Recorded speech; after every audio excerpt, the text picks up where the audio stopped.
Would you please rise for the presentation of the colors by the Springfield Police Department Honor Guard?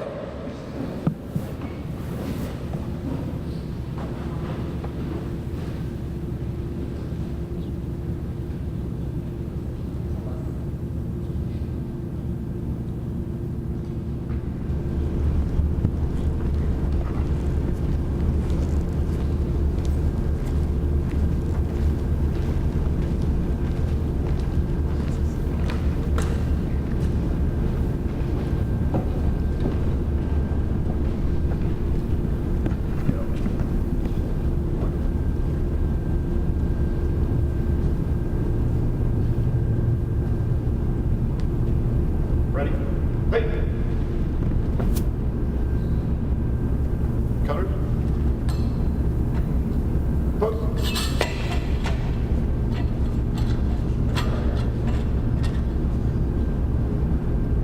Sir, the colors are present.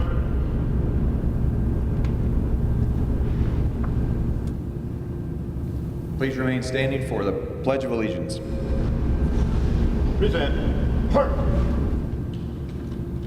I pledge allegiance to the flag of the United States of America and to the republic for which it stands, one nation, under God, indivisible, with liberty and justice for all.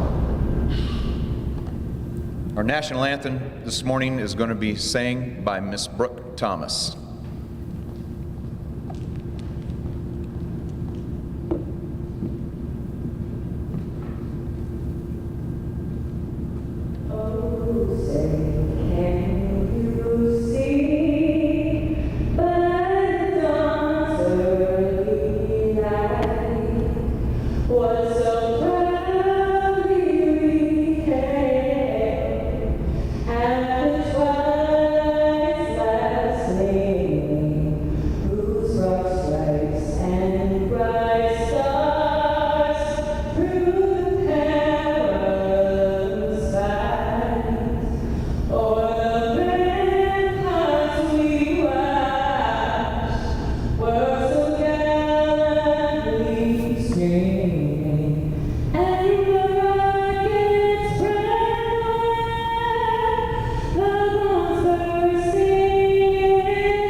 Ready?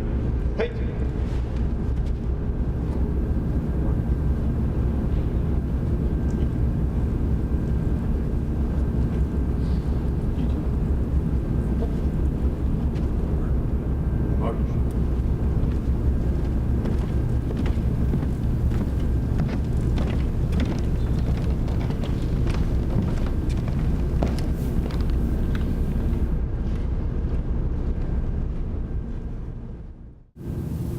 All right, you may be seated.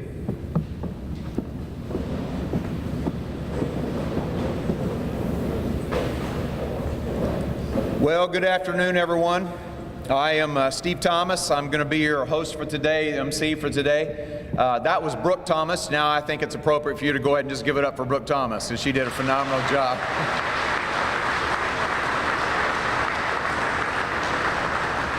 It's always strange when you don't know if you should applaud when it seems like you want to applaud.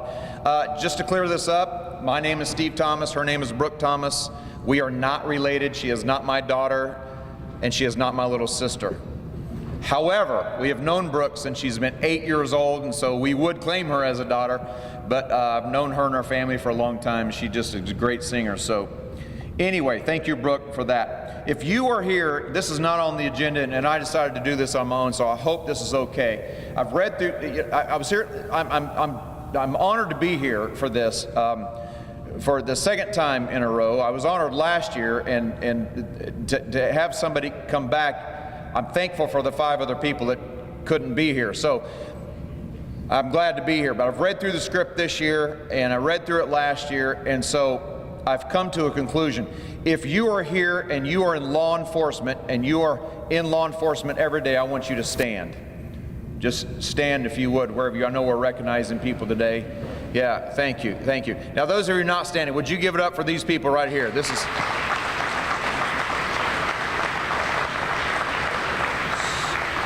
So hold on. Here's what I have learned in reading through today's presentations and last year's presentations. You people standing are not hooked up right. And thank God you're not hooked up right, because you got to be a little off-center to kind of do what you do. And so thank you for being just a little bit crazy. So I just want to say that. And so yeah, you can sit down now. We appreciate your off-centerness. We want to recognize the Executive Awards Committee today. The Assistant Special Agent in charge of the FBI, Miss Tracy Smith. She's not here today. Sangamon County Captain, Mr. Jerry Feltz. Yes. Supervisory Deputy United States Marshal, Mr. Justin Hamrock. He is not here today. Illinois State Police Chief of Staff, Mr. Steve Lyden. Is Steve Lyden here today? Thank you. A retired sergeant from the Springfield Police Department, Mr. Joseph Pizarek. Is he here? Did I just botch your name? So sorry. Pizarek. Let's do it again. Retired Sergeant from the Springfield Police Department, Mr. Joseph Pizarek. There you go. Okay, thank you. Very good. Awesome. Associate Professor at Lincoln Land Community College, Mrs. Tara Walker. And our city officials that are here today, Mayor Jim Langfelder, which you'll hear from a little bit later on. Chief of Police Kenny Winslow.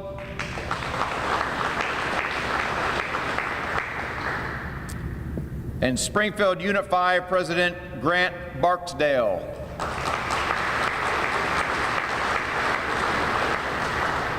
For our invocation this morning, I'd like for you to please welcome my friend, my pastor, I love him, you would if you knew him, Brian Mills.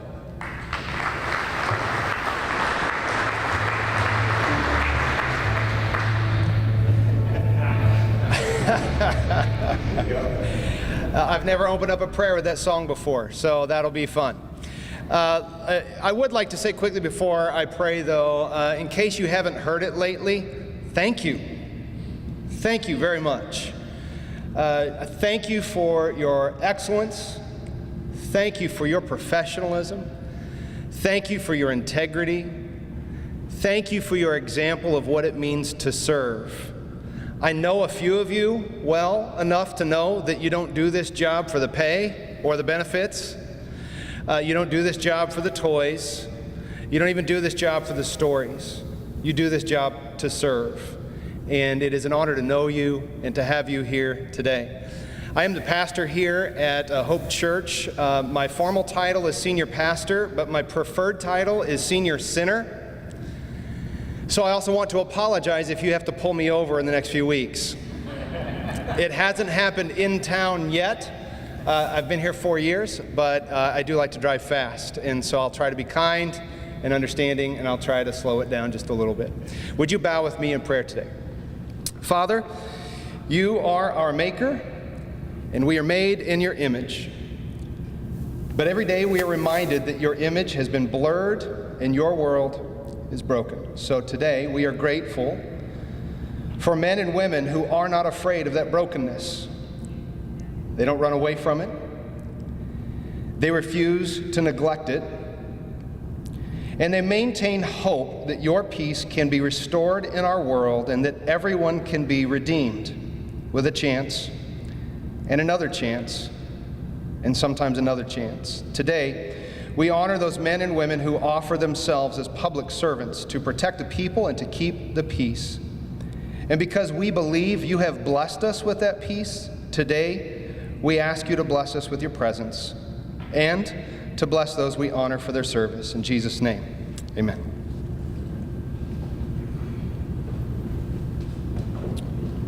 Now, if you'd please welcome Chief Kenny Winslow, who's going to give us some opening comments. Give it up for Kenny Winslow.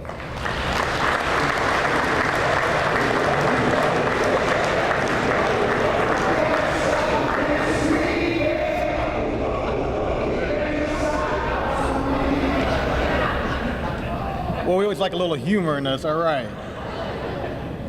So just so everybody knows that we're going to eat after this, so I told Deputy Chief Hanley I would go for at least a half an hour just for him.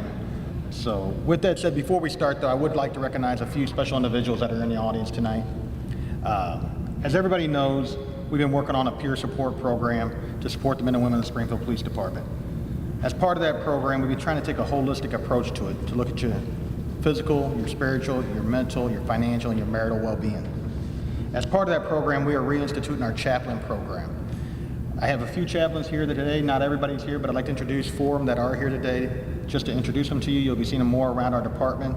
They'll be there for your time and need, and be there just for your companionship if you need something. So starting first, Pastor McJunkin, could you please stand? Reverend Franklin, could you please stand? Pastor Johnson? Pastor Mills?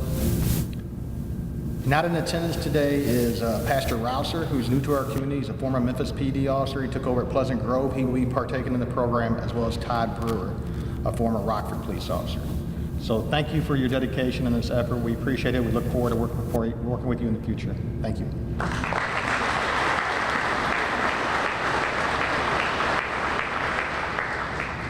Well, welcome everyone, and thank you for your attendance today. It's a great crowd. It's great to see everybody here. It is with pride, honor, and humility that I stand before you today to recognize some of the hard work of the men and women of the Springfield Police Department who went above and beyond in calendar year 2017. Each May we gather during National Police Officer Week to take time to recognize the officers and employees for their efforts the previous year. These officers and employees show dedication to our community, our profession, by representing the department and themselves in a positive light through their actions and efforts. A job well done is not for recognition. It's work ethic.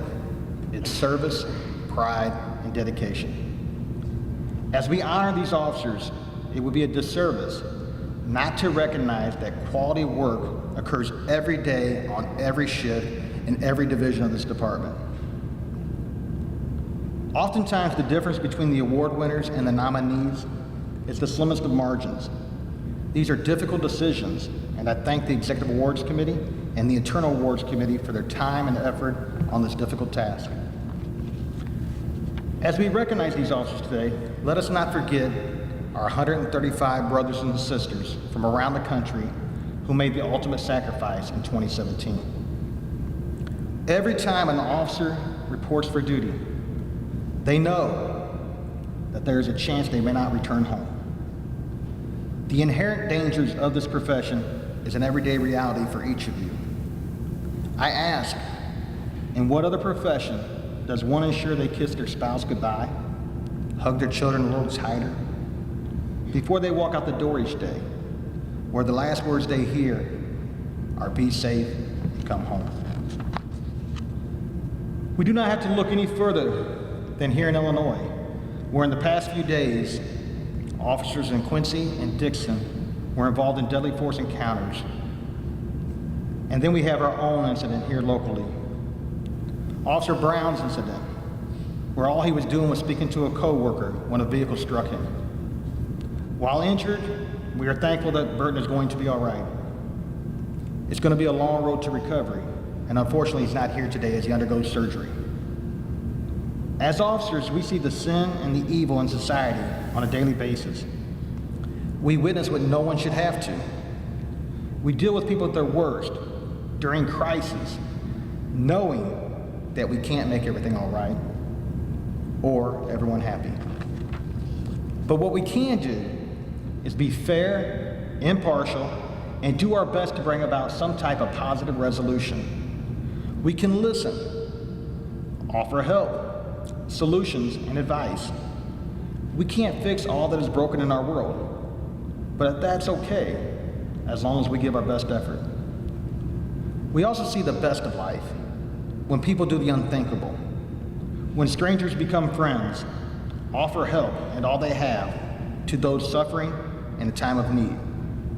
When the Lord works through them, through you, to bring about peace and comfort. We do this job, live this life, not because we want to, but because it's in our DNA. It's in our DNA to help those in need. In fact, I believe it's a calling from above. It takes a special person to be a police officer, one who is intelligent, can communicate, is adaptable, can make sound decisions under pressure, exercise extreme patience while showing humility and respect for others, knowing that his or her decisions and actions are being recorded and will be scrutinized after the fact. Each day, more and more is asked of us. In what other profession do we ask a 22-year-old rookie who's not a father, who's never been married, to provide advice on raising children and marriage counseling? We expect them to be a role model, a relationship builder, a mental health provider, a problem solver, a crime fighter, legal advisor. But the truth is, they don't have much life experience themselves. They must provide emergency medical treatment and make life or death decisions under extreme pressure in split seconds. And through it all, we are expected to be above reproach and not make a mistake. Well, the fact is we're human. Yes, that is a high standard and a tough task and one heck of a job description. But you know what? We get it right the vast majority of the time. You see, professional service is our personal commitment. It's not just our vision statement. It's not just words on the wall or on the bottom of an email. It's what we do on a daily basis in our community.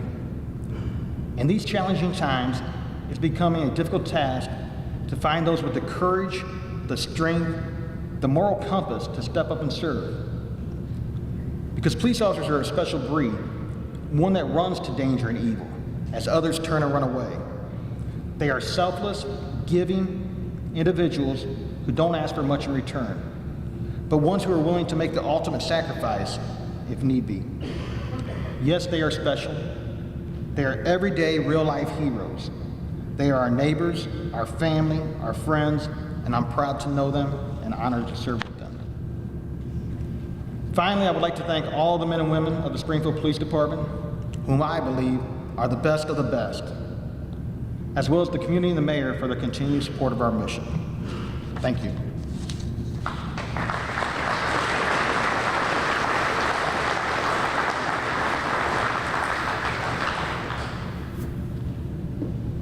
We're going to take a bit now and enjoy lunch. I'm sorry? Memorial tribute. Gary Castles. Gary Castles is coming for the memorial tribute. Where is Gary? There he is. Give it up for Gary Castles.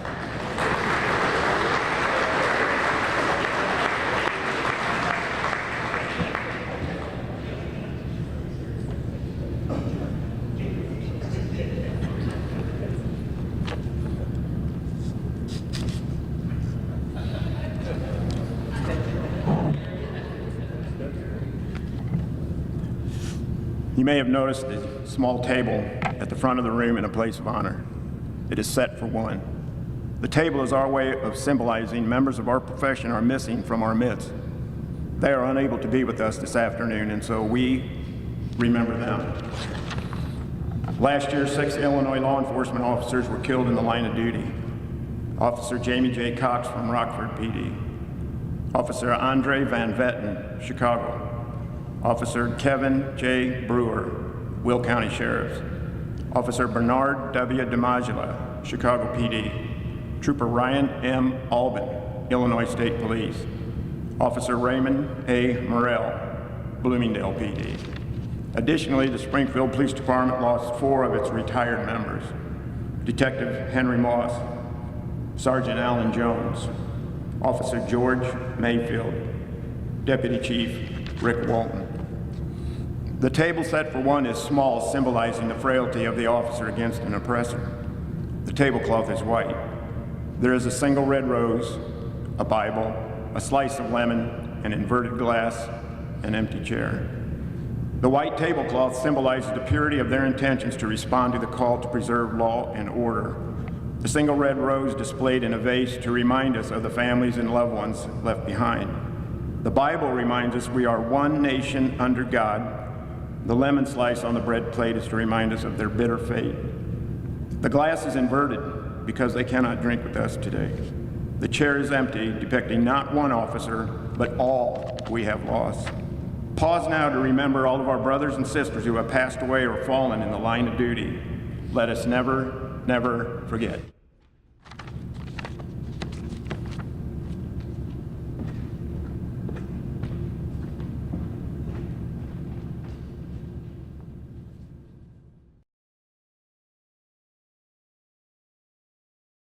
We're going to continue on as we got a lot of awards to give away today and a lot left in the program, so continue to enjoy. People have asked me, some on break and when you're getting lunch, that kind of, well, what do you do? And Merrill and Chief Winslow and stuff kind of wanted me to share a little bit about what I do, and I don't want to spend a long time on this, but in order to set up what I'm getting ready to set up, I get to travel a lot when doing what I do, and it's kind of hard to explain exactly what it is that I do, but I work with all kinds of different organizations, just helping them develop leadership and team and people and culture and that kind of thing. I love just helping people live better lives, because when people live better lives, organizations live better lives, and everything kind of gets better. So a little phrase I came up with a few years ago to fully describe, or to further describe what it is that I do, is I help people navigate through the complexities of human weirdness. That's what I do. How many of you know anybody that's weird? Let me see you raise your hand. Okay, a few of you. Good, good. How many of you don't know for sure, but you might be sitting at a table with somebody that's kind of weird? Would you just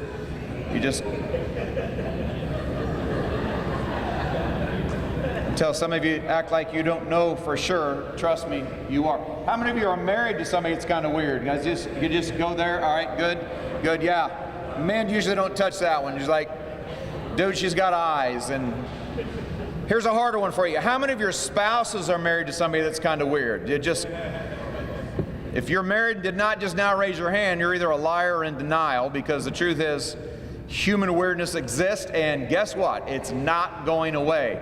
And in fact, it's great job security for me. So in doing that, I travel a lot, and I go to different places. Sometimes I'll speak at conferences and these kinds of things. So I meet people all the time that are putting these conferences together for regions or national conferences or whatever. And I was up in Dubuque, Iowa. Has anybody been to Dubuque? Been to Dubuque, Iowa? You familiar? Okay, no. Okay, one. Good.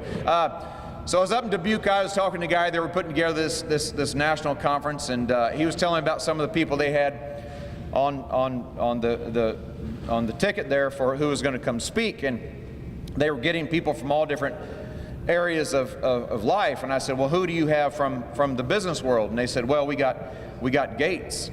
And I said, oh, you got Bill Gates to come to Dubuque to speak? And he said, oh, no, we couldn't get Bill Gates. We got a guy named Kevin Gates. He lives down in Omaha, and he's has a little business down there. He's coming to speak. I said, oh, that's nice. I said, well, who'd you get from the sports world? And he said, well, we got Brady from the sports world. I said, holy cow, you got Tom Brady to come to Dubuque to speak? He said, no, we couldn't get Tom Brady. I mean, he's pretty busy. He said, we got him Stan Brady. He's a sportscaster in Visalia, California. He's going to be here. And said, pretty good lineup, I guess. I don't know who that is. But I said, who'd you get from the entertainment world? And they said, well, we got Hanks. I said, oh man, I would love to hear Tom Hanks speak. I think that would be awesome. I mean, wouldn't that be cool? Hear Tom Hanks speak? And he said, no. He said, we couldn't get Tom Hanks. He said, we got a guy named Jack Hanks. He's from Tallahassee, and he does local theater down in Tallahassee. He's going to be here. I said, who'd you get from the political world? And they said, well, we got Langfelder. I said, you got Jim Langfelder to come to speak at this conference? And he said, yeah, that's the one. So you got to be proud of our mayor. Please welcome Mayor Jim Langfelder.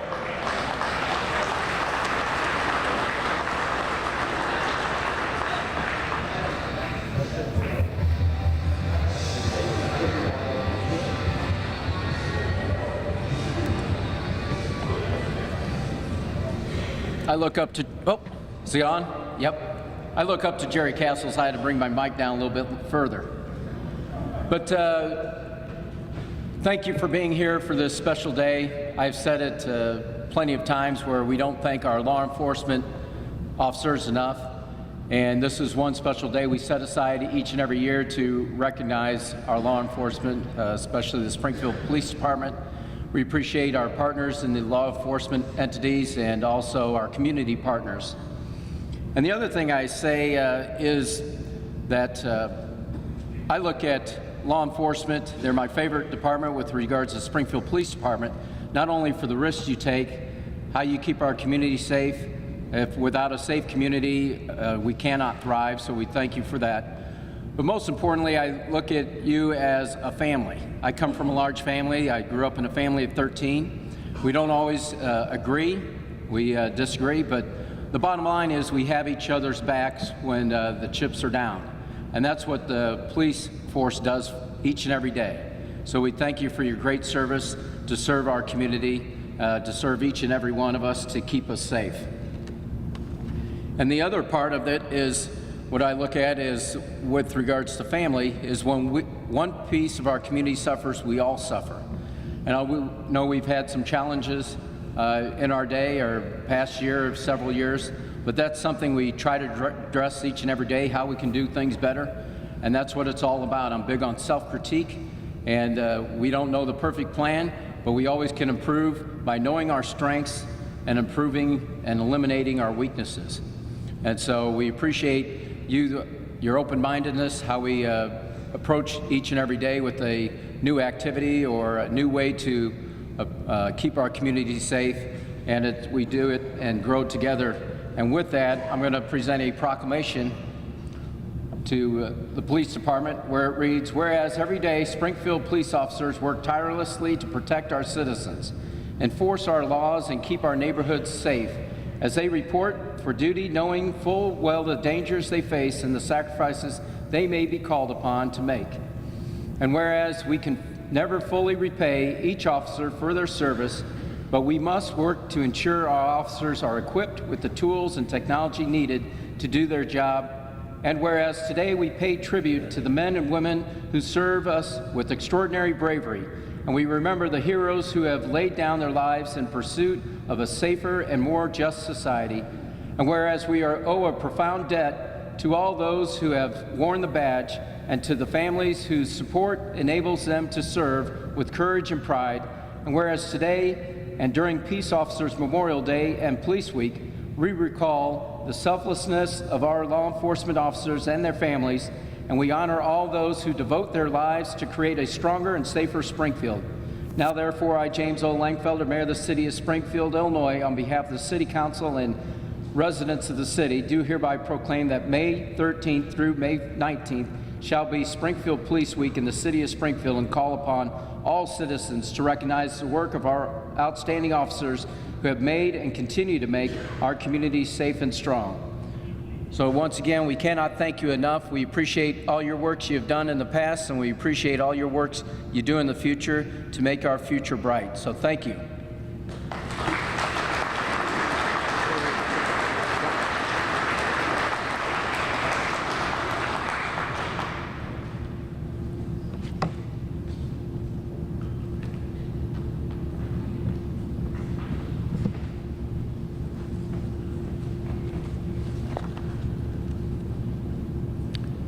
As we get ready for the awards portion of the ceremony, before we start, I would like to ask all retired Springfield police officers to please stand to be recognized.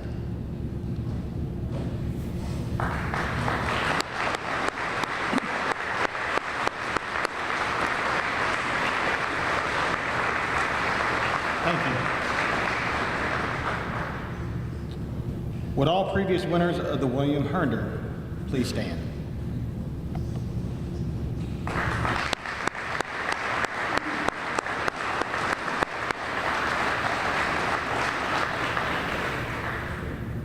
Winners of the Porter Williams.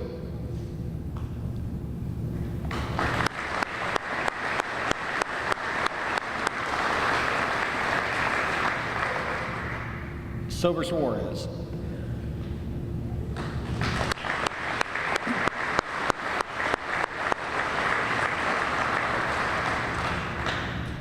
and the Abe Lincoln.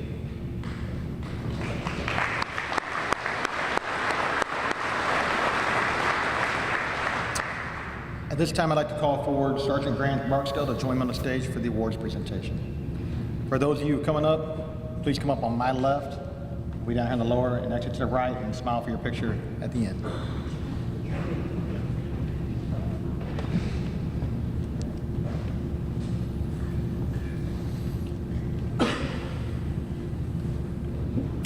Our first presentation will be certificate of appreciation recognizing the following Springfield Police Department officers for their dedication and commitment to the community.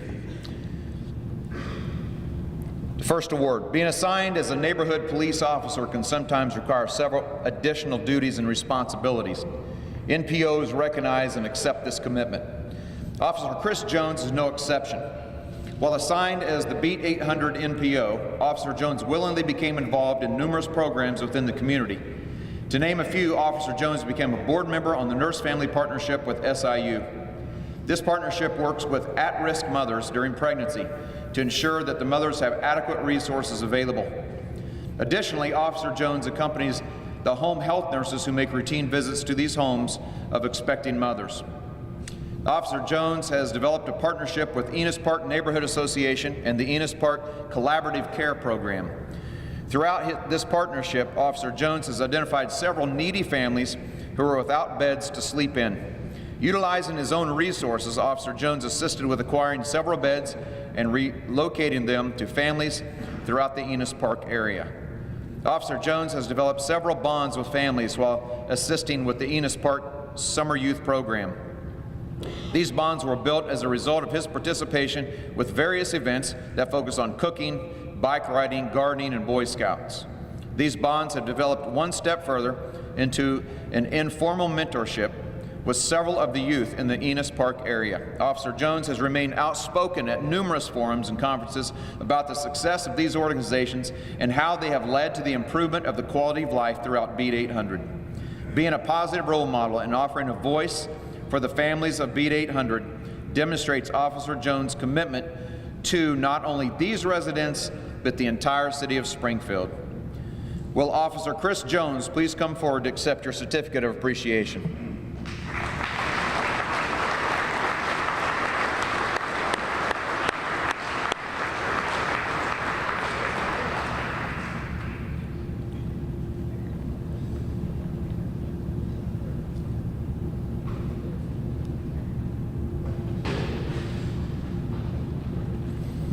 On May 22, 2017, Officer Mike Agan was conducting a traffic enforcement in the 300 block of West Stanford when he observed a yellow cab traveling at a high rate of speed. Officer Egan began to follow the cab and attempted a traffic stop. The cab stopped initially, but before he could exit the squad car, the cab fled the stop. As the cab approached First and Ash, the driver's door opened and a white female was shoved from the vehicle. Officer Egan stopped to render aid and determined the female, who was the cab driver, was shoved out by a suspect armed with a firearm. This information was aired to other responding officers. Simultaneously, Officer Jeremy Roberts observed the fleeing cab continuing east on Ash Street and began to follow until he lost sight of it in the area of Holly Drive. Officer Roberts eventually located the cab unoccupied in a nearby driveway. Based on the details of the original call, Officer Jeff Coker and his K-9 partner were summoned to the scene to conduct a track. Meanwhile, Officers Kate Blankenship, Ryan Montcalm, and Ben McGill were assisting in the search for the suspect when they were alerted by a neighbor of van doors being slammed in the area. Officers located the van in question, found a suspect hiding inside who refused to exit. Officer Coker deployed his K-9 partner into the vehicle, at which time the suspect was apprehended and secured in handcuffs. A .22 caliber firearm was later recovered near the cab from which the suspect fled. As a result of the persistence, communication skills, and ultimately the teamwork displayed by all officers involved, this violent criminal was removed from the streets of Springfield.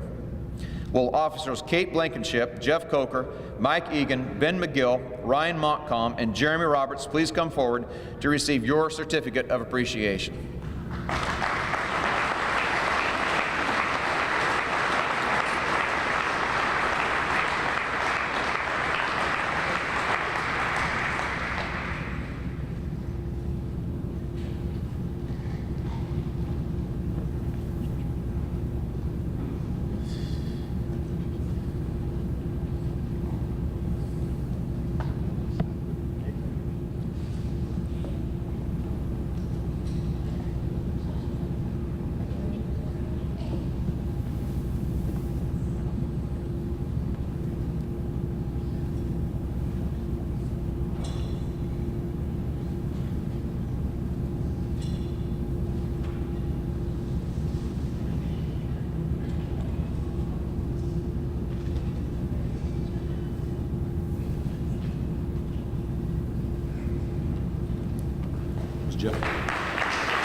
Does anybody know? Jeff Coker's not here. Does anybody know the canine's name? What is it? Elo? Kilo? Kilo. Give it up for Kilo. Come on. Said Chief Winslow will take care of Kilo's award a little bit later on today. On May 24th, 2017, Officer Cody Musson responded to a residence in the 200 block of East Scarrett for a shooting. Upon arrival, Officer Musson was met by a juvenile who advised, "Hurry, she's in here." Officer Musson ran into the residence where he observed a sawed-off shotgun on the couch. He instructed other officers on the scene to secure the weapon as he made his way upstairs. As Officer Musson entered a bedroom, he found a juvenile female with a large gunshot wound to the stomach. Additionally, there was a juvenile male with blood on his hands in the room. In the midst of this tragic scene, Officer Musson maintained composure and began to provide medical aid.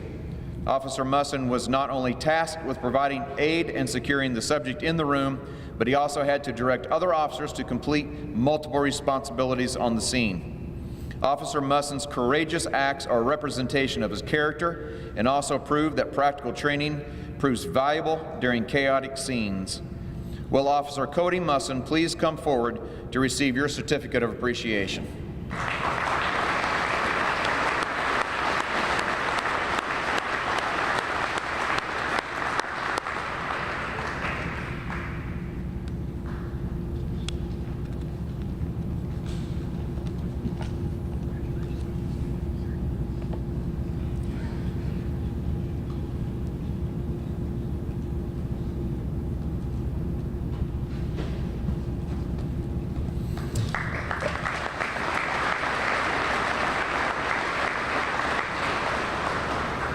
On February 9th, 2017, officers Evan DeLude and Mike Gamble responded to a burglary in progress in the 1600 block of East Watch Street.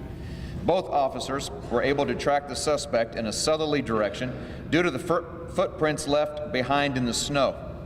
The footprints seemingly disappeared next to a house in the 1700 block of Cummings. Officers DeLude and Gamble attempted to make contact at this location and observed lights on in the residence, despite the fact that it was about 3 a.m. Eventually, contact was made with a black male who invited the officers in. The officers began to investigate the initial call for service and requested to speak to all occupants of the house. While standing in the kitchen area, officers DeLude and Gamble noticed a digital scale, a measuring cup, and a butter knife with a white chalk-like substance, all in plain view. The officers' training and experience led them to believe that they had stumbled upon a crack cocaine manufacturing operation. Additional officers were called to the scene and the entire residence was secured. Consent to search was granted by the male who identified himself as the legal occupant of the house. During the search, approximately 68 grams of suspected cocaine were located along with a .22 caliber bullet. Further investigation revealed that both male occupants of the house were convicted felons, one of which had just recently been released from the Department of Corrections. The suspected drugs, paraphernalia, and $1,820 were seized as a result of this investigation. Due to the determined efforts to locate a burglary suspect from a previous call, Officers DeLude and Officer Gamble, their keen observation skills and communication skills resulted in the recovery of illegal drugs as well as the arrests of 2 convicted felons. Will Officer Evan DeLude and Officer Mike Gamble please come forward to receive your certificate of appreciation?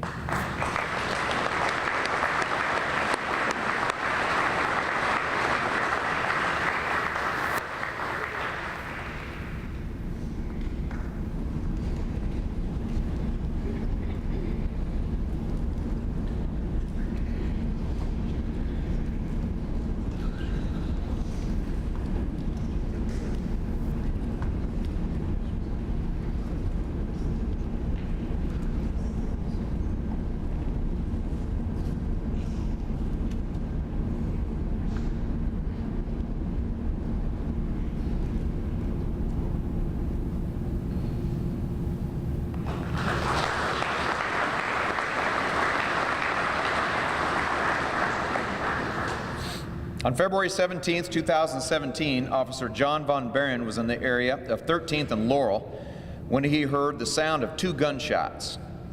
Officer Von Barron notified dispatch as well as other officers in the area and began to investigate the source of the shots.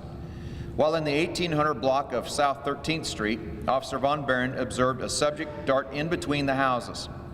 Officer Von Barron utilized the spotlight on a squad car to illuminate the subject and saw him reach into his waistband and brandish a black handgun. Officer Von Barron immediately exited his squad car and ordered the subject to stop. The subject began to flee, with Officer Von Barron giving pursuit. This pursuit lasted approximately 2.5 blocks, leading through numerous backyards before Officer Von Barron was able to catch up with the subject. Unsure of whether the subject was still in possession of the handgun, Officer Von Barron immediately secured him and checked his waistline for the weapon. The weapon was not located, but a clear plastic baggie containing 7 yellow pills were found in the pants pocket, which the subject readily admitted to being a controlled substance. A search was conducted of the area where the foot pursuit began, leading to the recovery of a loaded .40 caliber magazine in a nearby backyard. Additionally, a .40 caliber high-point semi-automatic handgun was also located where the subject broke through a fence. With multiple pieces of evidence in Officer Von Barron's possession, he elected to question the subject. The subject stated he was walking in the area when another male attempted to rob him over a drug deal. The subject in custody admitted to pulling his own handgun, and the two shot at each other before running off between the houses. Due to Officer Von Barron's awareness of his surroundings and his determination to find the source of the gunfire, this subject was apprehended before any injury occurred as a result of senseless gunfire. Additionally, it was Officer Von Barron's physical state of readiness that allowed him to track down this young violent offender. Will Officer John Von Barron please come forward to receive your certificate of appreciation?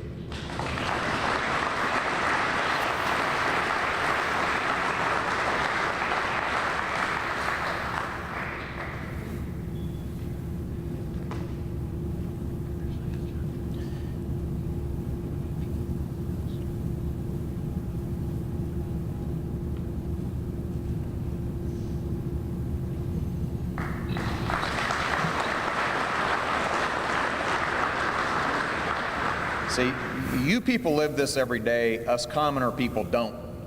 And when you read this, living in Springfield, Illinois, you feel like you're reading a synopsis from a cop show or something on television. It is insane, the stuff that these guys go through. So, certificate of appreciation and thank you just seems like it's not quite enough. And I'll probably say this a few more times, but it's just amazing what some of you people put yourselves through and do. And man, it's pretty awesome. On February 24th, 2017, around 3 a.m., Officers Burton Brown, alongside other officers, responded to the area of 11th and Reservoir in reference to a report of shots fired. Arriving officers began to provide dates that the shots most likely came from the area of Division Street. Officer Brown turned into Division and observed 4 subjects walking. Officer Brown approached the subjects and exited his squad car, at which time the 4 began to separate. One subject began to distance himself from the group, and Officer Brown ordered him to return. The subject immediately began running with Officer Brown in pursuit. As they approached a break in the fence, Officer Brown saw the subject reach into the front area of his waistband, brandish a firearm, and point it at the officer's immediate direction. Fortunately, the subject tripped and lost control of the firearm. However, he continued to flee. Unaware of the locations of the other subjects, Officer Brown paused briefly to recover the firearm and then continued his pursuit. The subject attempted to remove his jacket while fleeing. Officer Brown caught up to him and held him at gunpoint, awaiting additional officers. As Officer Brown waited for backup, another individual began to approach both parties. This subject was ordered to stay back. Another officer arrived on the scene and assisted with handcuffing the original fleeing subject.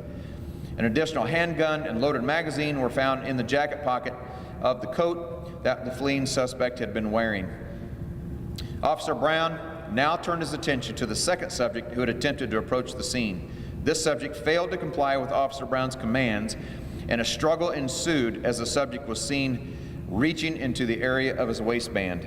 A third responding officer arrived and assisted while handcuffing the struggling suspect. While canvassing the area, a third handgun was also located. Both of the subjects were questioned and admitted to possessing all three recovered firearms. Officer Brown's observation of the group, his tactical awareness of his surroundings, and determination not to give up the fight led to the arrest of 2 suspects and the recovery of 3 firearms. Officer Burton Brown is not here at this time, but I'd like for you to show your appreciation for him just as if he was.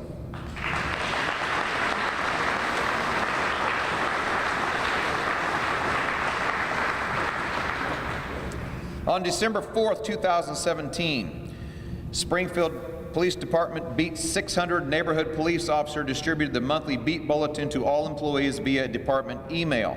These bulletins are intended to provide real-time intelligence regarding neighborhood problems and crime in the respective beat. In this particular bulletin, information was provided about a recent burglary of storage units in the 3500 block of Hollis. Additionally, there were vague details regarding 2 suspects and a suspect vehicle. Later that evening, officers Evan DeLude and Chris Steffen were preparing to serve a search warrant for an unrelated matter at a residence in Springfield. Both officers recently received the Beat 600 bulletin in their email, and upon reviewing it, recognized both the suspect and suspect vehicle as being associated with the residence they were in the process of conducting a search warrant on. Upon arriving at the residence for the search warrant, Officer DeLude observed the same suspect vehicle parked in the driveway. While conducting a search of the residence, Officers DeLude and Steffen uncovered a plethora of stolen items along with illegal narcotics. Detectives were called in to assist with the investigation into the stolen items. The following day, detectives established a link between the suspect first identified in the bulletin by Officers DeLude and Steffen and several burglary cases associated with the multitude of stolen items. The suspect was subsequently arrested for committing several local burglaries. Officers received information concerning nefarious activity from multiple sources on a daily basis, such as the Beat 600 bulletin. The ability to retain and said information and connect it to other criminal events in the city truly demonstrates Officer DeLude's and Officer Steffen's investigative prowess. Will Officer Evan DeLude and Officer Chris Steffen please come forward to receive your certificate of appreciation?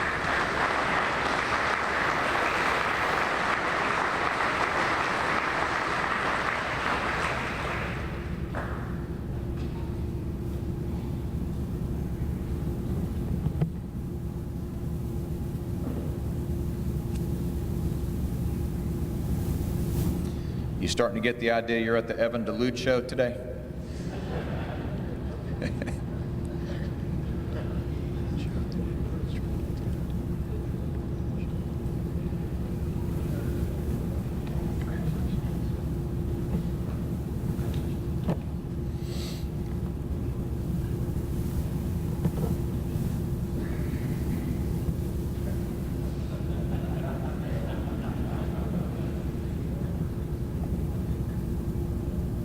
Awesome.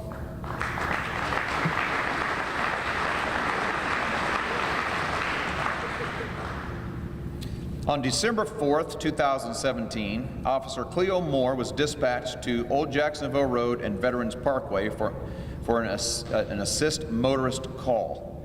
Upon arrival, Officer Moore made contact with a female occupant of a vehicle who appeared to be stopped near the intersection. It was determined that the vehicle had run out of gas. Officer Divjak responded to the scene to assist and took it upon himself to drive to his residence, which happened to be nearby, and retrieve a full can of gas to assist the motorist. While awaiting for Officer Divjak to return, Officer Moore continued a dialogue with the stranded motorist and recognized that she appeared to be suffering from an unknown medical condition. An ambulance was requested and the female was transported to the local hospital. This concluded the call for service, and shortly thereafter, both officers went about their day. Weeks later, a letter was received from the stranded motorist's daughter. The daughter wished to express extreme gratitude for both officers, as it was determined by the hospital staff that the female driver had suffered a stroke that had required surgery. Officers Divjak and Moore responded to a routine call for service, but recognized there was a much larger issue at hand. In this particular case, identifying the female was in need of much more than a tank of gas, led to immediate life-saving care. Will Officer Darren Divjak and Officer Cleo Moore please come forward to receive your certificate of appreciation?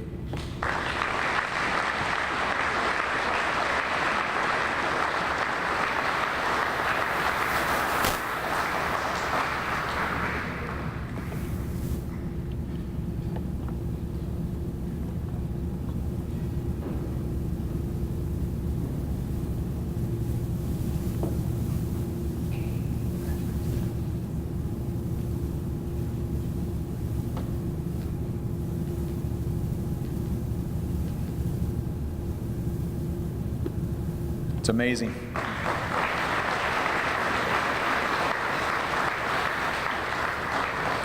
Anybody in this room that knows me already knows this, but I think I just realized from reading that one that I'm way too dumb to be a police officer. Don't know that I would have recognized all that. That is truly amazing. Saved a life. That's pretty incredible. And those of you who know me, you're probably going, you're right, you are too dumb to be doing much of anything.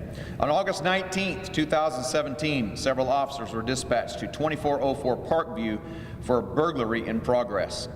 The caller advised that someone was breaking the rear window of the residence trying to gain entry. Dispatch advised responding officers that an individual suffering from mental illness was also resided at this address. Upon arrival, Officer Andrew Watts located a broken window at the rear of the residence. He also observed a blood trail on the ground leading towards the front of the house. The blood trail continued then to 2400 Parkview. Officer Paul Carpenter and his canine partner arrived on the scene and began a track. This track led them to a parked car on Avon Drive. The blood trail also continued in this general direction. Officer Carpenter located a subject hiding under the parked car. The subject was ordered out from underneath the car, at which time a large amount of blood was observed coming from the subject's wrist. Officer Jacob Ward located a piece of glass underneath the subject's body, likely the cause of the deep laceration to the subject's wrist. Recognizing the need to gain control of the subject in order to treat the obvious wounds, Officer Ward secured both arms. Meanwhile, Officer Trevor Cordery recognized the severity of the wound and applied a tourniquet to the subject's arm. Additionally, he applied pressure to the arm with his knee, stopping the bleeding until ambulance personnel arrived. Officer Gino Maldonado utilized his department-issued quick clot bandage and applied it to the subject's wrist. Further investigation revealed that the subject lived at the residence of the original burglary call. The subject made several statements throughout the course of initial treatment indicating his desire to no longer live, even though he was currently receiving life-saving care from all the officers on the scene. Ambulance personnel transported the subject to a local hospital for the further treatment, including a mental health evaluation. The thorough investigation by all officers on the scene, the recognition of the need to conduct a canine track, and the resourcefulness in administrating life-saving measures saved this subject's life. Will Officers Paul Carpenter, Trevor Cordery, Gino Maldonado, Jacob Ward, and Andrew Watts please come forward to receive your certificate of appreciation?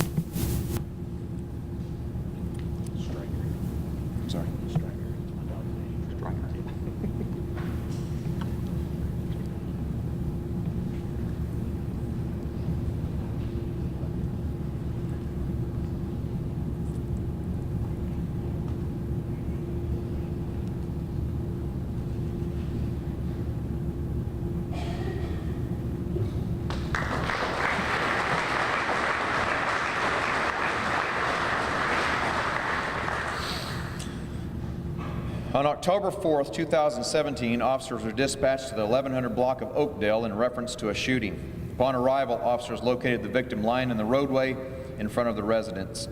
The victim was suffering from a gunshot wound to his chest and later died as a result of the injuries he sustained.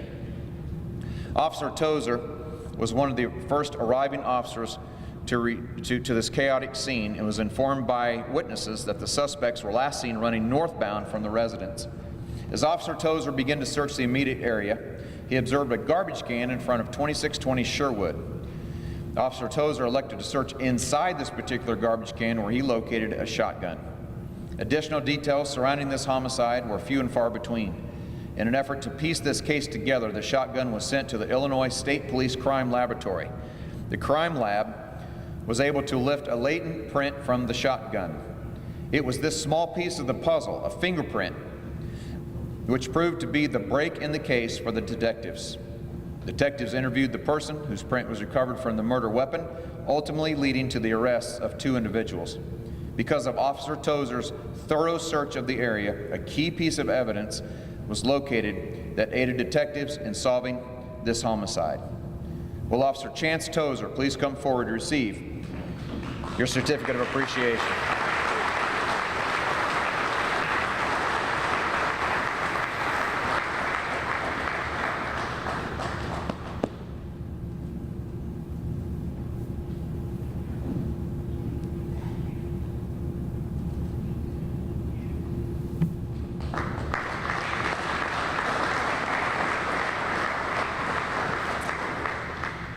On January 20th, 2017, the Springfield area experienced 2 commercial armed robberies. Detectives were able to identify the female suspect but were unsure of her whereabouts. The following evening, officers Rudy Breda, Paul Carpenter, and Sean White were detailed to locate the female suspect before she committed additional robberies. The 3 officers utilized every possible resource, including tracking down previous calls for service and criminal history inquiries, in an effort to locate either associates or the female herself. Through a series of multiple citizen contacts, the officers located a residence possibly occupied by the armed robber. Surveillance was set up on the residence. Another individual was stopped leaving his residence who confirmed the armed robbery suspect was in fact hiding inside. Eventually, officers received the break they were waiting for when they positively identified the female suspect walking throughout the residence. Officers Breda, Carpenter, and White, along with the assistance of additional officers, made entry into the residence, bringing this dangerous encounter to a peaceful resolution with the arrest of the suspect. Follow-up interviews conducted by detectives resulted in the female being arrested and charged with 2 counts of aggravated robbery. On the evening of January 21st, 2017, officers Breda, Carpenter, and White were tasked with finding and arresting a violent criminal. These officers did not disappoint as they utilized every resource at their disposal to track down and peacefully arrest this suspect. Will officers Rudy Breda, Paul Carpenter, and Sean White please come forward to receive your certificate of appreciation?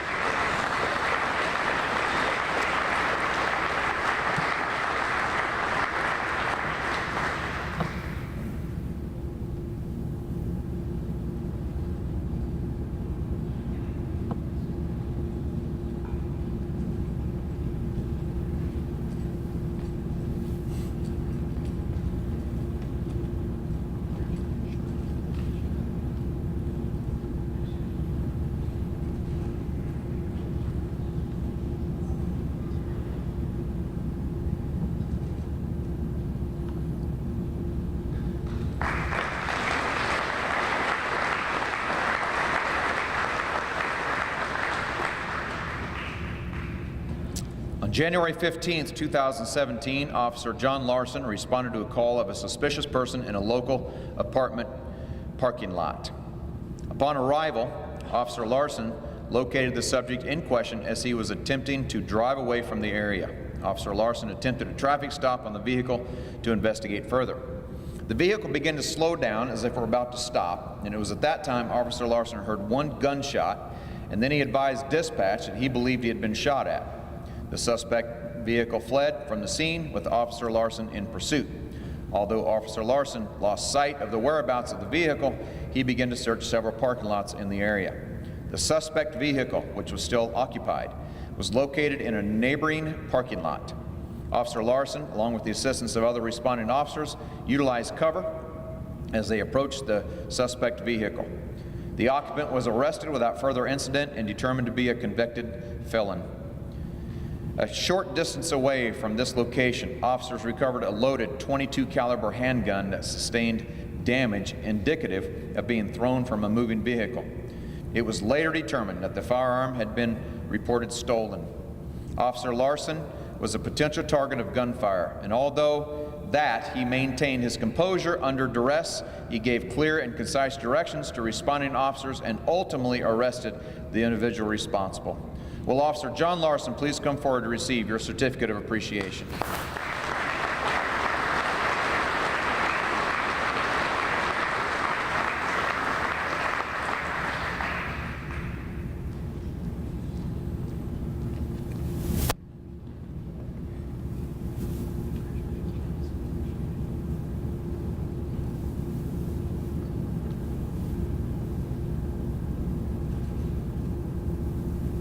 You watch some of these guys' faces as they come up to get these awards. Yeah, go ahead, go ahead.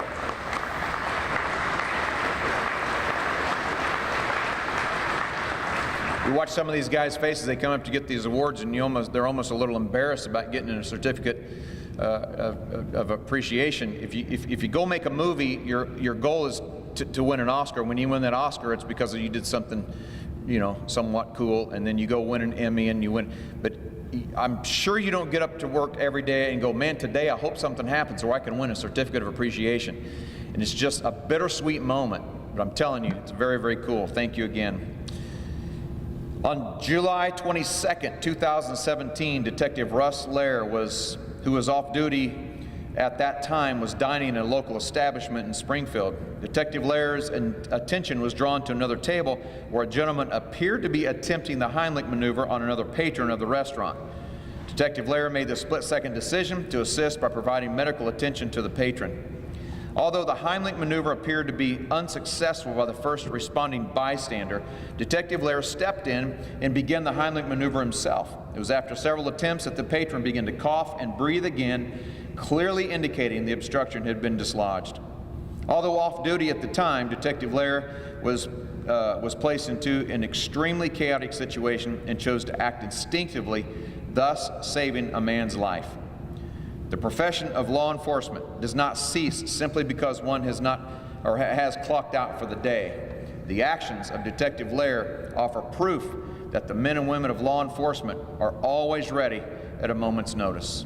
Will Detective Lair please come forward to receive her certificate of appreciation?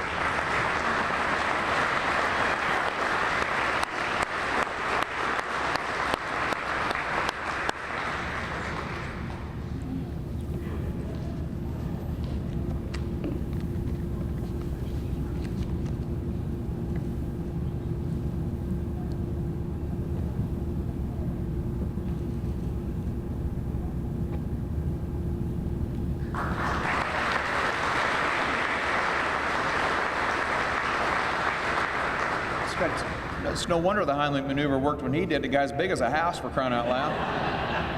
Holy cow. Did you hurt the guy? How big was the guy that was giving him the Heimlich maneuver in the first place? Just a little old guy? Yeah, compared to you. I mean, generally speaking, he's going like, well, everybody's a little guy. So, yeah, very cool.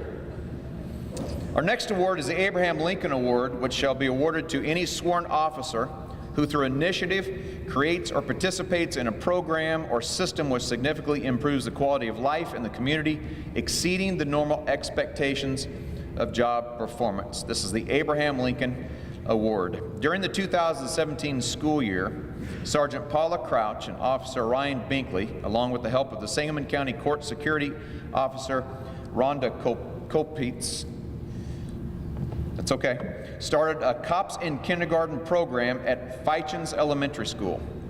The goal of this program was to create positive encounters between kindergarten children and police officers. Throughout this implementation of this program, Sergeant Crouch and Officer Binkley conducted a fundraising campaign to purchase snacks, books, and other items for their children.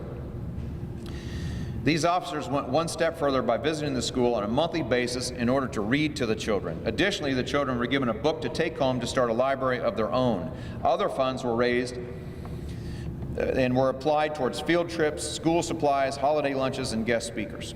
It is the goal of Sergeant Crouch and Officer Binkley that by the end of the 5th year of this program, Every student who attends Fichens will have experienced a positive encounter with law enforcement. Choosing to engage in learning opportunities for others while still performing the duties of a police officer, a husband, a wife, and a parent demonstrates these officers' desire to significantly improve relationships between law enforcement and Springfield's next generation of leaders. Both Officer Binkley and Sergeant Crouch truly display a servant's heart similar to that of the great Abraham Lincoln when it comes to offering mentorship and leadership to the children of Fichens School. Will Officer Ryan Binkley and Sergeant Paula Crouch please come forward to receive the Abraham Lincoln Award.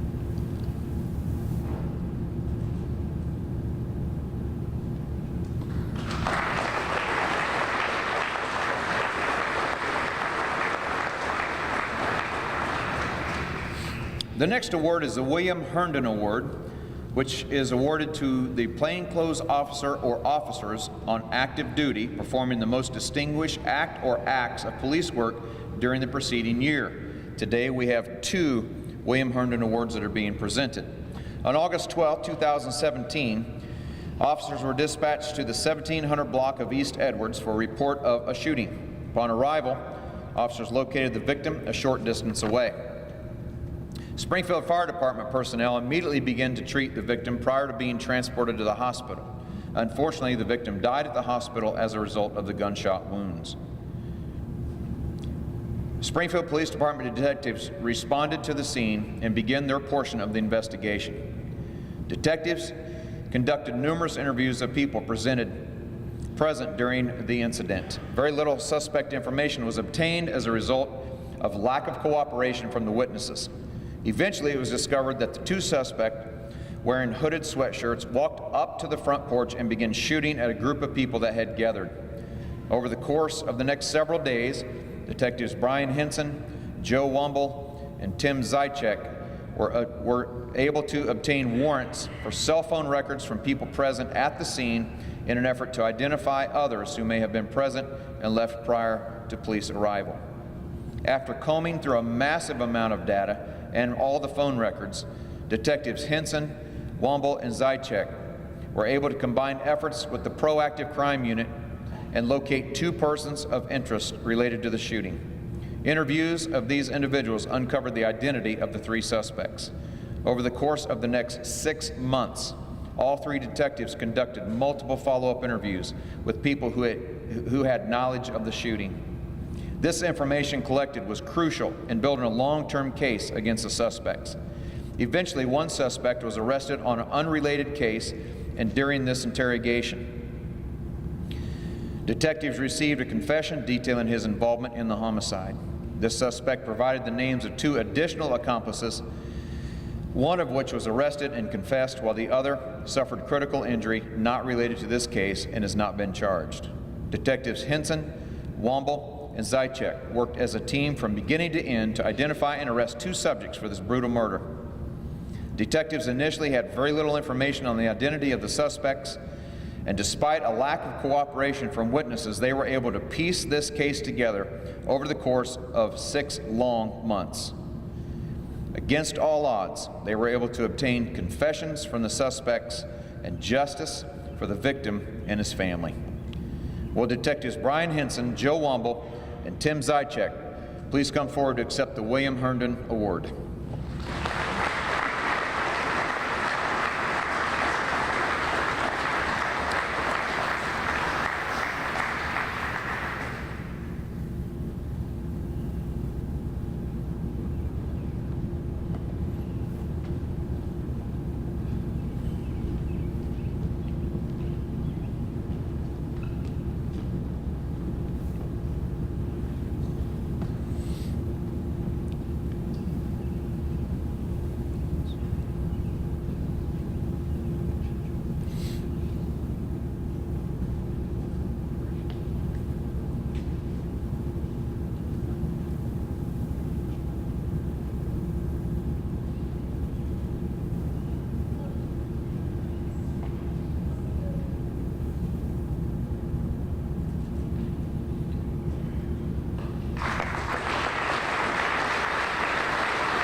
is the second William Herndon Award.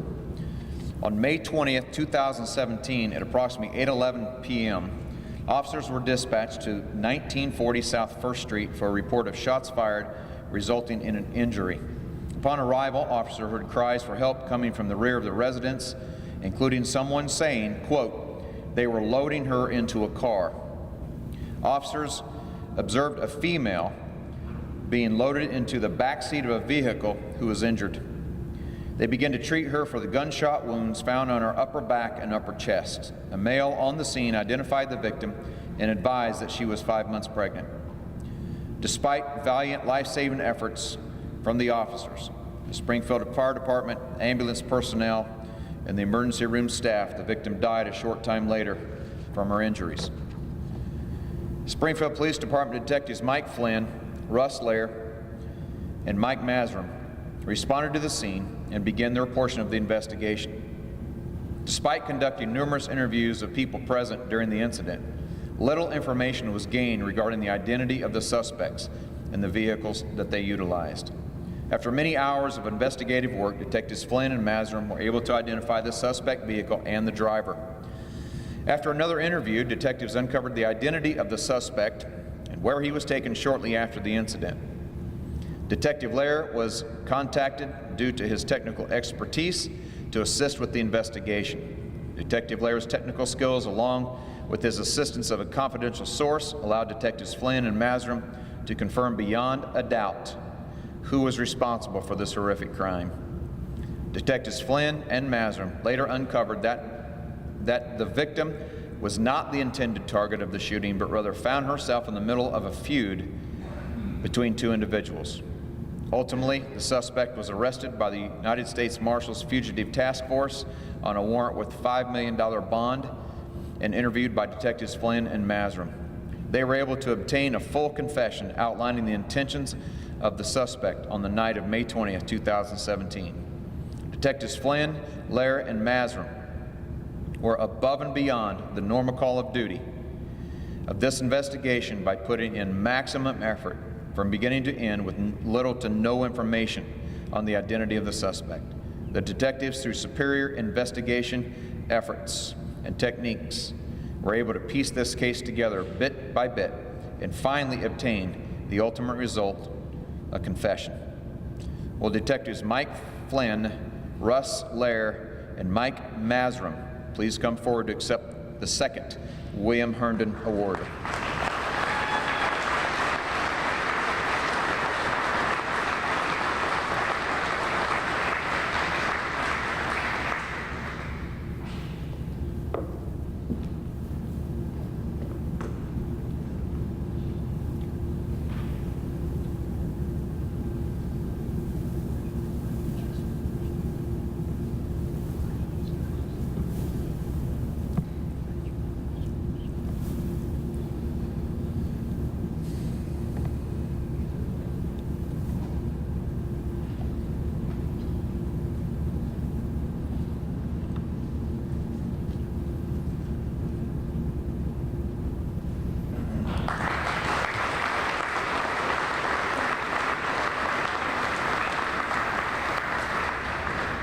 Our next award is the Silver Suez Award and will be awarded to the ununiformed officer or officers on active duty performing the most distinguished act or acts of police work during the preceding year. Again, there are two awards being presented.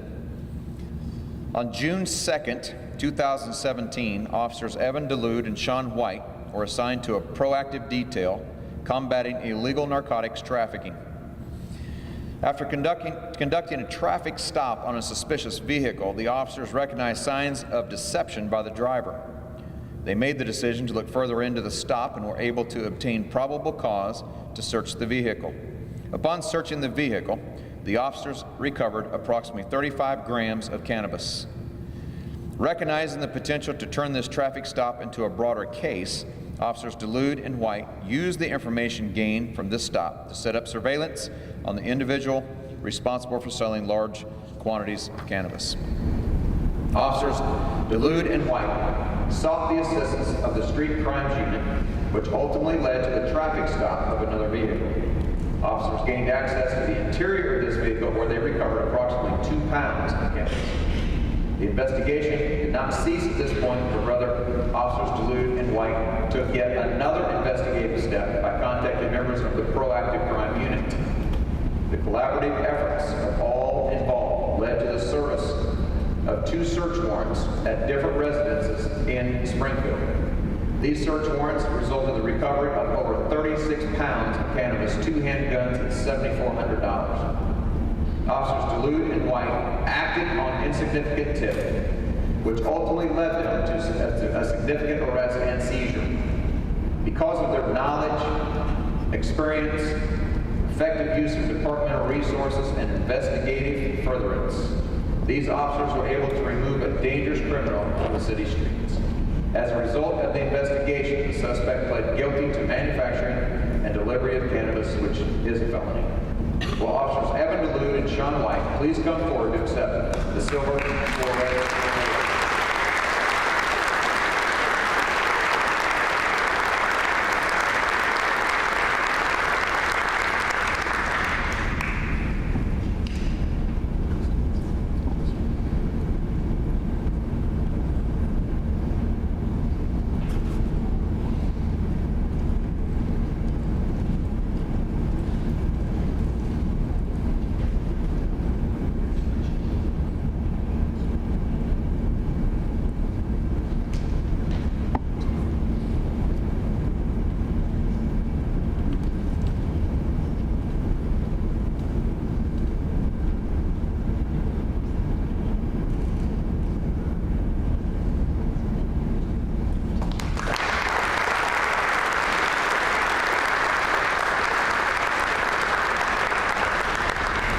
On May 31st, 2017, Officers Ryan Binkley and Adam Wesley heard dispatch-era shooting that had just occurred in Homer Cox Park.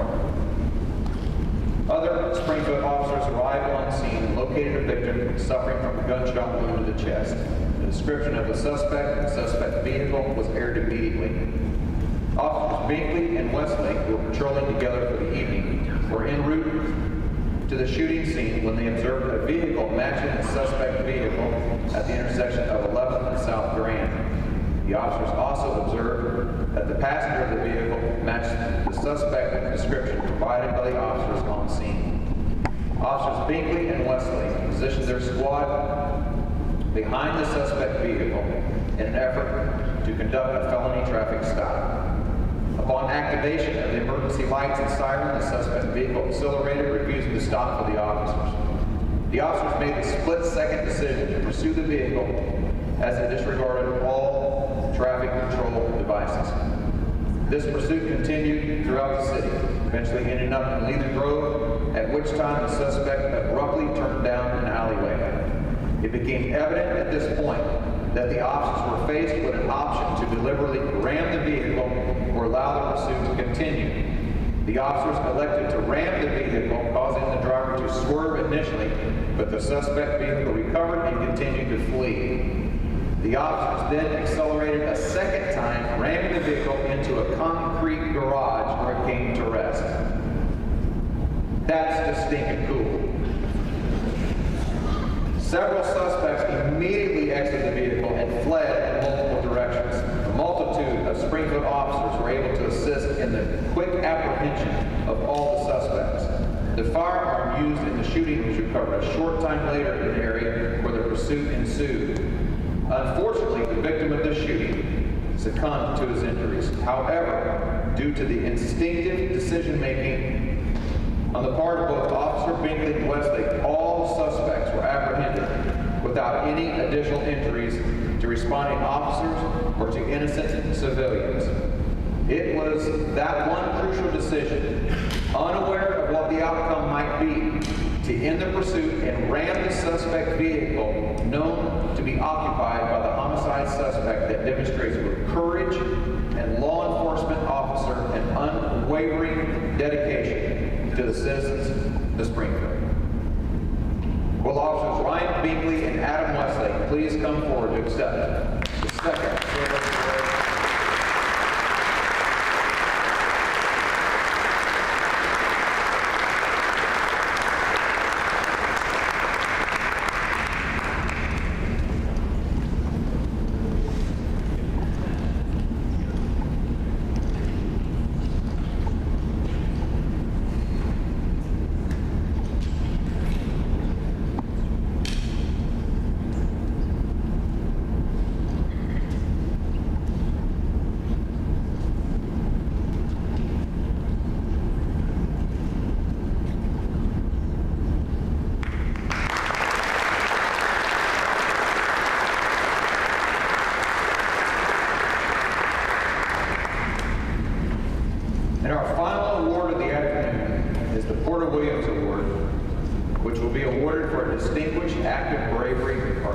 service by a police officer. All officers of the department, including retired or disabled officers, are eligible for this award. On the morning of January 23rd, 2017, Officer John Shea was dispatched to the 500 block of West Carpenter in reference to a suspicious person. This was the second call for service of the morning for this particular individual who was acting erratically and throwing objects at passing traffic. As Officer Shea arrived on the scene, he immediately observed the subject in question, who was seated up by a porch and swinging a tire iron. As Officer Shea exited the squad car, the subject hurled the tire iron in his direction, nearly striking the squad car. It was clear to Officer Shea that the subject displayed violent tendencies, and it was because of this that more units were requested to respond. Due to the layout of the property, as Officer Shea approached, he found himself standing several feet below the subject, thus giving the subject a tactical advantage. The subject blurted out profanities and challenged Officer Shea to a fight as he continued to approach. Officer Shea removed his taser, displayed it in an attempt to discourage the subject from initiating any physical encounter. Officer Shea attempted to establish a dialogue as a distraction while waiting for additional units to arrive. Unfortunately, the subject repeatedly challenged him to a fight. Recognizing the need to immediately secure the subject in handcuffs, Officer Shea called the subject down to his level and advised him to place his hands behind his back. Surprisingly, the subject complied, and Officer Shea was able to secure one hand in the handcuffs. Meanwhile, the subject reiterated that he was frustrated and he wanted to fight. There appeared to be an obstruction interfering with Officer Shea's ability to secure the handcuff on the other arm, and it was at this time that the subject quickly spun around and struck Officer Shea in the bridge of the nose. Officer Shea quickly recognized his nose had been broken as blood began to pour out. This strike completely disoriented Officer Shea, as did many strikes to the head that followed. Officer Shea's only defense was to hang on to the subject, tuck his head, and protect his facial area. Multiple blows were delivered to Officer Shea as he attempted to return strikes of his own. These counter strikes had no effect on the subject. As the attack continued, the subject began to tug at Officer Shea's duty belt, presumably to remove his firearm. It was at this time Officer Shea knew the removal of his firearm would end in tragedy. Officer Shea began to fade in and out of consciousness as a result of the multiple head injuries he suffered. Additionally, his vision began to go gray, indicative of losing consciousness. The subject did not stop his relentless attack. Instead, he attempted to place Officer Shea in a headlock. The strikes continued to the top of Officer Shea's head, eventually causing him to begin to fall to the ground. It was at this time that Officer Shea was faced with a life or death decision: fall to the ground and continue to be pummeled, or retrieve his firearm and eliminate the deadly threat before him. Fortunately, Officer Shea was able to maintain consciousness just long enough to end the fight of his life. Officer Shea and every officer on this department arrive at work each day, knowing that the risk associated with the career of law enforcement is enormous. January 23rd, 2017 was no different. Officer Shea found himself in the middle of an all-out assault in which he bared the brunt of multiple blows to the head. It was Officer Shea's tenacity, his don't-quit attitude, and his ability to recall multiple years of previous training at a moment's notice that enabled him to make it home at the end of his shift. At this time, will Officer John Shea please come forward to receive the Porter Williams Award.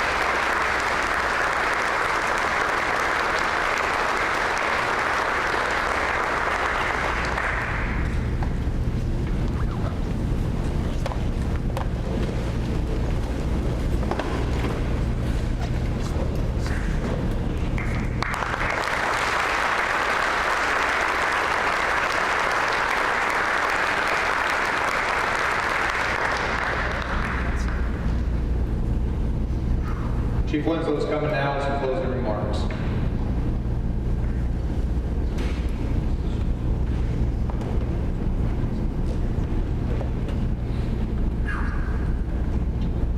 It's moving all the work that you guys do every day, every year, without batting an eye.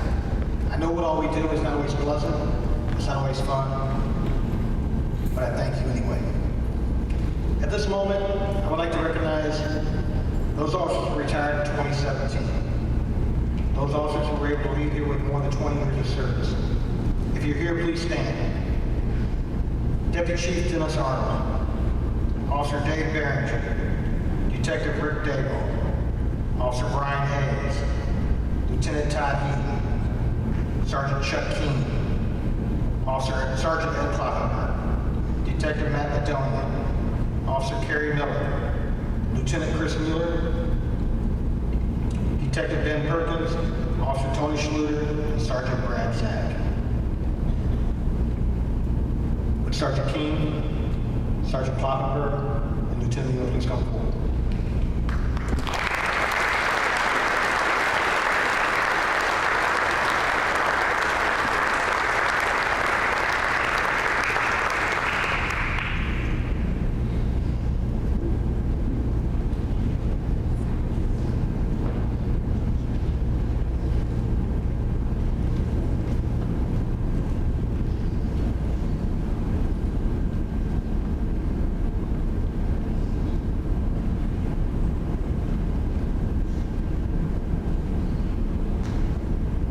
Thank you for all your years of service, guys. Appreciate it.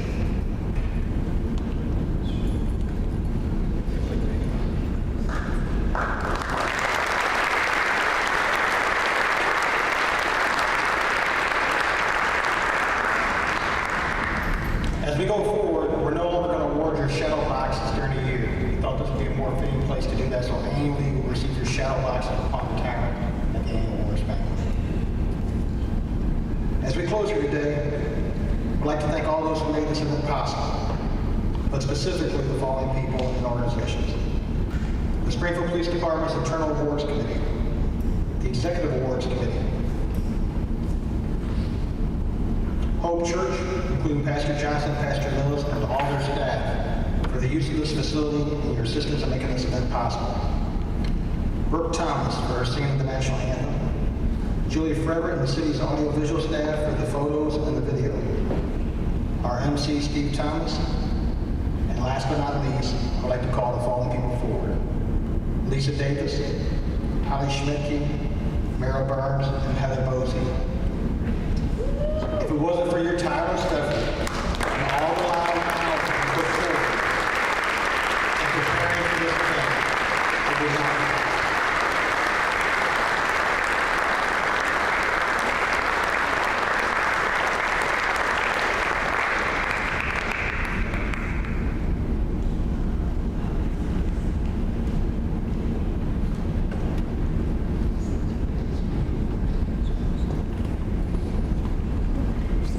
Y'all gotta stop for the picture too. Back on up. No. Get up there.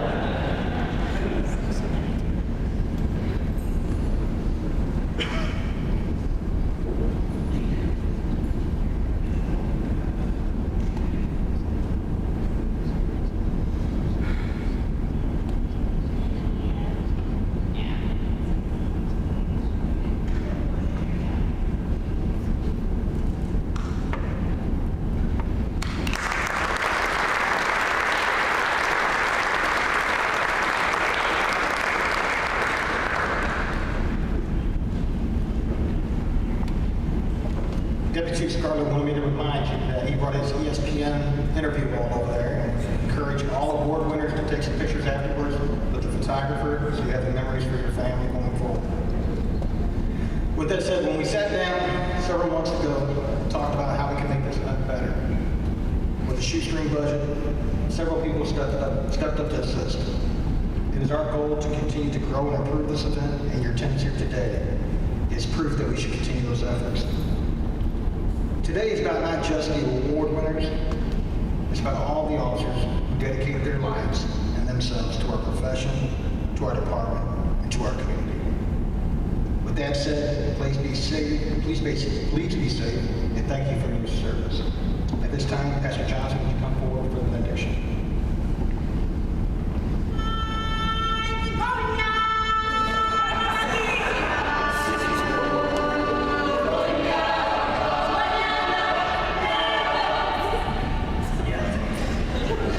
Let me just add my thanks for all that you do.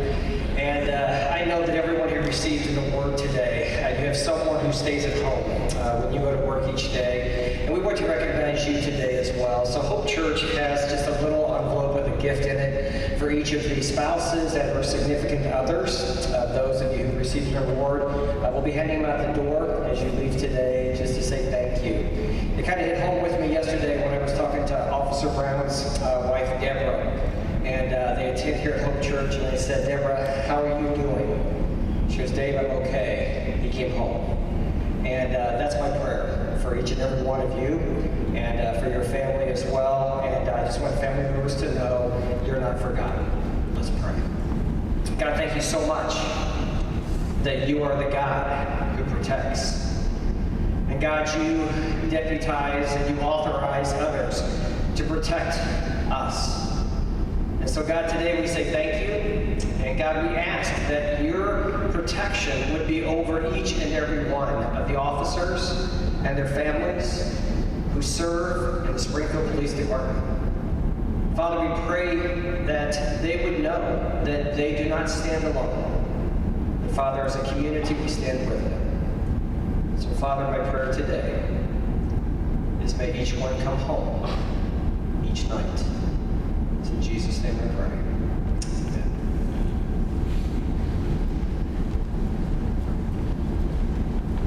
I believe personally that every person on this planet was born and created with a purpose.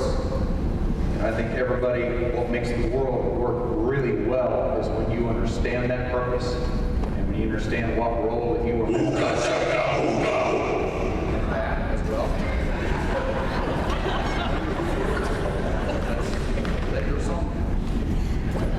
Am I still on? So I don't know why you chose to do what you do. I don't know why you think now you do what you do, but I believe that you're doing what you're doing and you're fulfilling a greater purpose than what you even realize at times. And I am so thankful that you have that role and I have the role I play. And just keep doing what you're doing, man, because it is really, really awesome. Thanks for being here today. Hope you had a great time. And try not to get any more certificates of appreciation next year. Have a great year.